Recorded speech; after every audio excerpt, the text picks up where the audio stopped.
Chapter 13, A Handful of Trouble. Styx Malone was a handful of trouble. That's what Mom said the first time she laid eyes on him. He strolled in through the yard to pick us up. Mom saw him through the window and followed us over to meet him at the back door. That day he was wearing a cap pulled on backward and a little to the side, and shades. The same threadbare jeans and a tight gray t-shirt with the sleeves cut out. "Yo, Mrs. Franklin, what's good?" he said. Mom levered the screen door open. "You must be Styx." "In the flesh." He popped up his shades and smiled like $1,000,000. "Pleasure to make your acquaintance." His voice took on a real formal tone, but it was hard to tell if he was being serious. "Hey, guys." "Hey, Stick," we said, edging past her. Mom arched her eyebrows at us, but she didn't say, "I don't want you hanging around that boy." It was written on her face, though, a canyon of disapproval folded between her eyes. We scooted out the door before the words could slip out of her. Still the message echoed.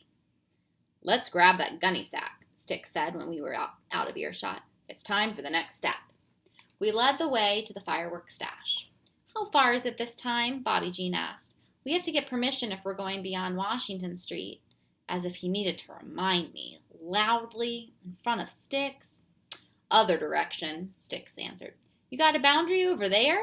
He pointed past the woods, away from town, toward the country road and its endless cornfields. We didn't really, but we didn't need one. Past the edge of our neighborhood, there was nothing to see except corn for about 40 miles. "What are we going to find over there?" Bobby Jean hefted the gunny sack up from behind the fallen log where we stashed it. "You'll see." Styx was forever cryptic. A good spy should lean into intrigue, no matter what. Styx peered into the sack in Bobby Jean's arms. "We should save some of these, I reckon." "What for?" "Light up a couple of these. You got yourself a party." "We want the best possible trade, though," Bobby Jean said, "don't we?" Styx shrugged. "A big bag of fireworks is a big bag of fireworks, don't you think?" Bobby Jean's expression swirled into a question mark. He usually got that look on his face when I wanted to do a thing that he wasn't so sure about. Now that we were hanging with Styx Malone, that look came around a lot more often. "The whole point is to get rid of them," I said. "We don't want to get caught with them."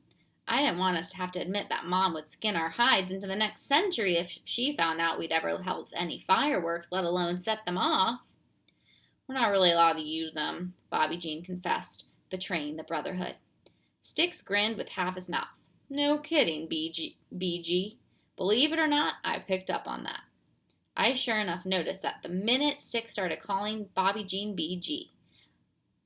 I waited to see what his nickname for me was going to be, but he always kept calling me Caleb. "If all of us only ever did what we were allowed to do, the world would be a pretty boring place," Styx said. "That's for sure," I agreed. "The deal was to get rid of them." Bobby Jean's voice rose. Uh-oh. This was what his face looked like when he was about to dig in his heels. Styx read it too. "Take your point about the best trade," he said, his voice low and easy. "We can sell them all today, no problem." He grinned that salesman grin and clapped Bobby Jean on the shoulder. "Let's rock and roll." We followed Styx through the woods till we hit the county road. He led us all the way to an intersection where the paved road met a dirt road that disappeared off into the corn. "Check this out," he said. At one corner of the intersection sat a rusted old pickup truck with a for sale sign in the window. Beside it, a dusty-looking riding mower with a matching sign. Beyond the fields of half-grown corn, a farmhouse jutted up against the landscape. Styx patted the nose of the riding mower. "Thing of beauty, eh?" "Not really. At least as far as I could tell. It was nothing special, a riding mower like some of our neighbors had, except older and broken." I squinted, trying to see the magic I was missing. Maybe Styx had a thing for green automotive paint. Bobby Jean said, ever the master wordsmith. Styx laughed. "I'm kidding. It's just a means to an end. You'll see in a minute." We kept going along another dirt road until we met a chain-link fence festooned with keep-out signs. On the other side was a small dirt lot full of random objects. Lots of car tires, machine parts, slouching garbage bags, rusted-out car frames, along with plenty of things I couldn't name. "What is this place?" I asked. "Kind of a junkyard, I guess you'd call it. Scrap metal and whatnot." "Is this the place?" Bobby Jean's face was red from exertion. Those fireworks weren't exactly light. "You think we can sell the fireworks here?" "I know a guy." Styx hooked his fingers over the edge of the junkyard fence. Styx always knew a guy. And right ahead of us, on the other side of the fence, we were steps away from knowing a guy too. Isn't this trespassing? Bobby Jean worried aloud. Nah, Styx said. It's a shortcut. Feels wrong, Bobby Jean said. Sometimes doing wrong feels right, and vice versa, Styx countered. We're going to see the guy who runs the place. It's no big. This exchange should have given me pause. Instead, I said, Get with the program, BG. And he did. Chapter 14, Trespassing. Climbing a chain link fence turned out to be not that easy. You have to have skinny feet, like Styx and me, or some kind of quick balance. Bobby Jean had neither. I scrambled up the fence, which bowed and shimmied under my weight. My heart pounded as I used the keep outside for leverage. We were spies, assassins, ninjas, executing a lightning attack so stealthy we didn't even need the cover of night. Boom! I landed on the ground inside the fence, feeling like a genuine outlaw. When Styx was up and over, at the top of the fence, he reached back for the gunny sack. Bobby Jean pushed it up to him. Then he struggled to lever his stocky self up and over after us. He managed it finally after hefting himself up and sagging back and down a few times. He rolled over the bar and skidded down the inside of the chain link, not bothering to look for footholds. He glared at me as I owed him, so I patted his back. You did good. We wound through the piles of junk until we reached a small trailer. Styx ran up and knocked on the door. A scruffy guy with a big mustache poked his head out. Hey, Robo. What's good, brother? The guy slapped palms with Styx. They were both long and skinny like noodles. Their hands smacked. Then they pulled them apart real slick. His name is Robo? Bobby Jean whispered to me. Robo looked past Styx, nodding to us. Robert, he explained. Bobby Jean's face lit up. Hey, me too. Bet they don't call you that either, Robo said. No, too formal sounding, eh? Bobby Jean shrugged. We'd never stopped to wonder why we called him what we called him. It had never really mattered until today, when it earned him a cool nickname. Mom says it's so people don't confuse me with Dad, Bobby Jean said. Oh, that made sense. There were a lot of Robert Jean Franklins in our family. People called Granddad Robert, Dad was Bobby, and then there was Bobby Jean. Robo motioned to the gunny sack. This the loot? Yeah, Styx said. We need cash money, plus some stuff from the yard. What do you have in mind? Depends on your cash offer, Styx said. 100, Styx scoffed.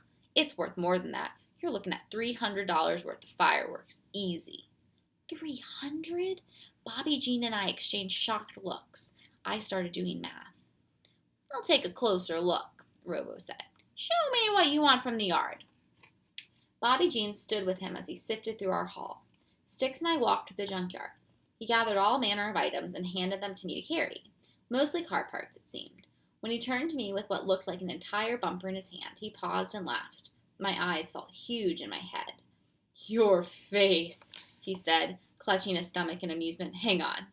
My arms were already too full. Styx shuffled himself toward a different pile, rummaged for a moment, and emerged with an ancient-looking radio flyer wagon, the classic kind, but with a janky wheel.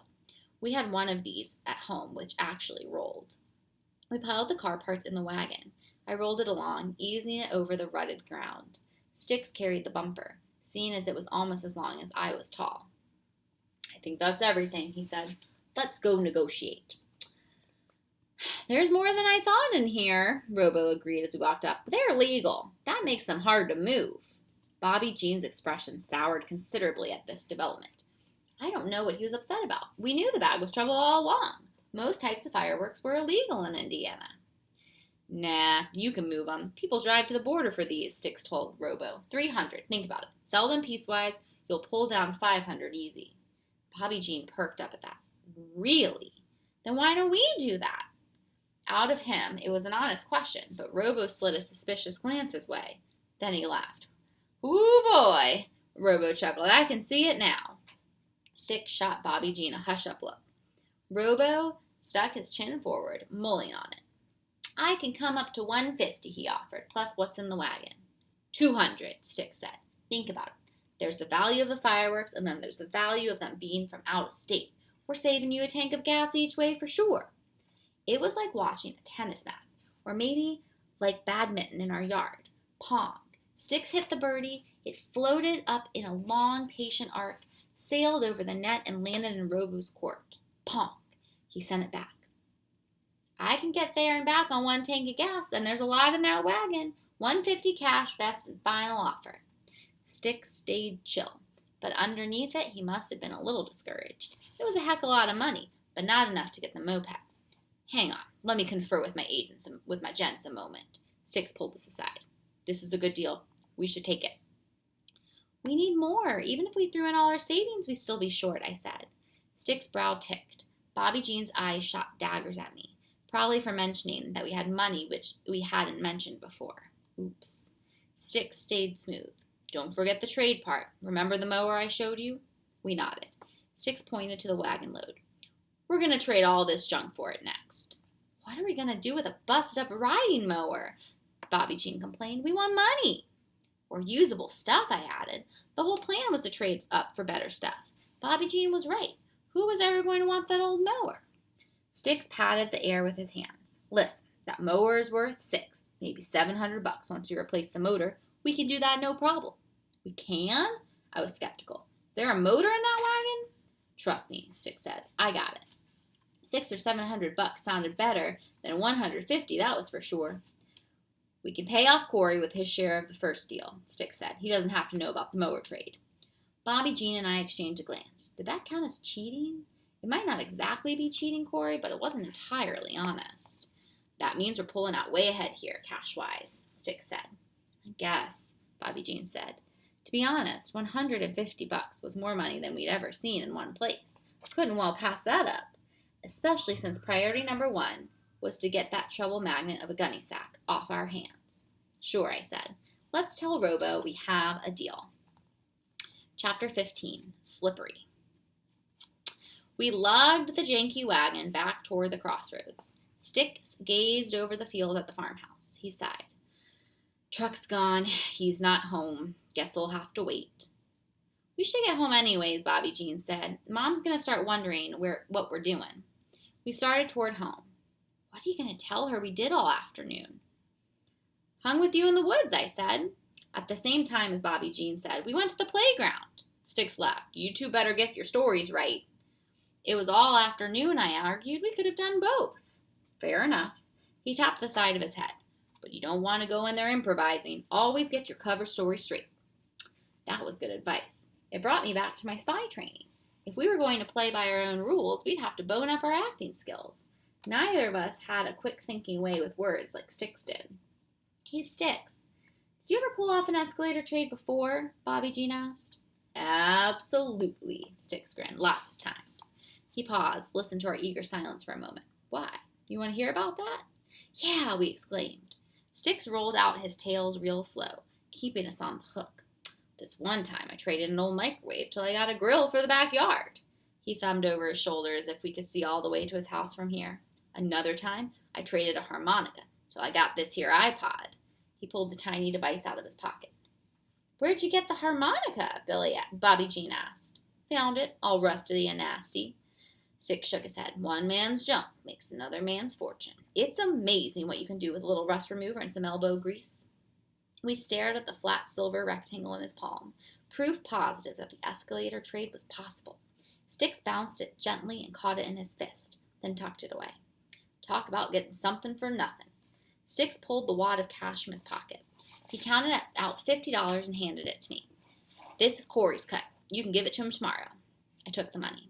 As for the rest, Styx suggested, why don't we stash the wagon at your place and I'll hang on to the cash. I was holding $50 in my hand right then, so I would have agreed to anything Styx Malone suggested. Bobby Jean did not feel the same. How about we split the cash like we said we would?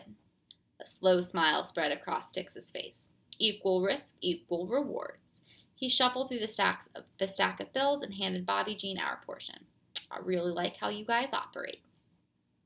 So we trade the parts for the mower, fix the mower, and then trade the mower for the moped? I asked. Basically, Styx said. $499.95 plus tax, Bobby Jean said. I could hear the question in his voice. Would the escalator trade really work? Styx grinned and fanned the cash. Plus tax and then some. We'll have enough left over for a couple fried chicken dinners. Extra biscuits, Bobby Jean chimed in. his voice dreamy. My stomach growled. The sky was still full of late afternoon light. It must be getting close to dinner time. For shizzle, as Styx would say. A heck of a celebration for sure, Styx assured us. When it's all said and done, and we've had our first rides. How long's it going to take? I asked. Styx looked at the sky. I don't know, he said. I guess we'll have to wait and see. I had more questions for Styx. 100 more, 1,000 more, all the questions that the world may answer between the time a person is 10 and the time he becomes 16, with a driver's license and the power to negotiate $150 cash dollars out of someone else's pocket. But right then, Mom's voice reached us all the way out here in the trees. Bobby Jean, Caleb, dinner. That's my cue to fade into the shadows, Styx said. You boys have a good night. Night, Styx, we called. Catch you later. He tilted his cap toward his ear, then sauntered away through the yard. His feet shushed against the grass. I tried to absorb him, to copy his way of moving, of being, but it wasn't that easy. Mom was wrong about Styx being a handful of trouble. He wasn't a handful of anything. He was a pile of sand slipping through our fingers.